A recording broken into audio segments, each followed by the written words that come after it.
Hi guys, இன்றைக்கும் ஒரு ஈஸியான டிஷ் தான். நெக்ஸ்ட் டைம் பன்னீர் வாங்கினீங்கன்னா இதே மாதிரி ட்ரை பண்ணி பாருங்களேன். சப்பாத்தி, இட்லி, தோசைக்கெலாம் சும்மா அல்டிமேட்டாக இருக்கும். வாங்க எப்படி பண்ணுறதுன்னு பார்க்கலாம். அதுக்கு பேனில் கொஞ்சமாக எண்ணெய் ஊற்றிட்டு பட்டை, லவங்கம், சோம்பு சேர்த்துக்கோங்க. ஒரு 2 வெங்காயம் சாப் பண்ணி சேர்த்துருக்கேன். இஞ்சி, பூண்டு தனித்தனியாக சேர்த்துட்டு வெங்காயம் நல்லா வதக்குனதும் தக்காளியும் சேர்த்துக்கோங்க. சேர்த்து நல்லா வதக்குங்க. இது நல்லா வதக்குனதும் கொஞ்சம் ஆற வச்சு மிக்சியில் போட்டு பேஸ்ட் மாதிரி அரைச்சி எடுத்து வச்சுக்கோங்க.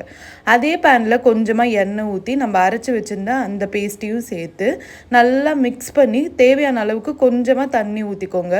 ஊற்றி மிக்ஸ் பண்ணி ஒரு 5 மினிட்ஸ் அப்படியே விட்டுருங்க. இது நல்லா கொதிக்கும் போது தேவையான மசாலா ஆட் பண்ணிடலாம். ஒரு 1/2 ஸ்பூன் அளவுக்கு வெறும் மிளகாத்தூள், கரம் மசாலா, அதுக்கப்புறம் கொரியாண்டர் பவுடர் ஆட் பண்ணியிருக்கேன். கொஞ்சமாக சால்ட்டும் சேர்த்து ஒரு 5 மினிட்ஸ் மூடி போட்டு அப்படியே கொதிக்க விடுங்க. இது நல்லா கொதித்து வரும்போது கேப்சிகமும் பன்னீரும் ஆட் பண்ணி நல்லா மிக்ஸ் பண்ணி இன்னும் ஒரு 10 மினிட்ஸ் நல்லா கொதிக்க விட்டிங்கன்னா இந்த மாதிரி நுரைச்சி வருங்க.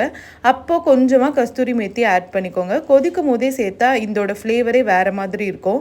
அவ்வளோதாங்க. ஒரு 5 மினிட்ஸில் நம்ம ஏன் ஸ்டைலில் ஒரு கடாய் பன்னீர் ரெடி. அப்புறம் என்ன, இது சப்பாத்திக்கோ இல்லை தோசைக்கோ வச்சு சாப்பிடுங்களேன், சும்மா அல்டிமேட்டாக இருக்கும்.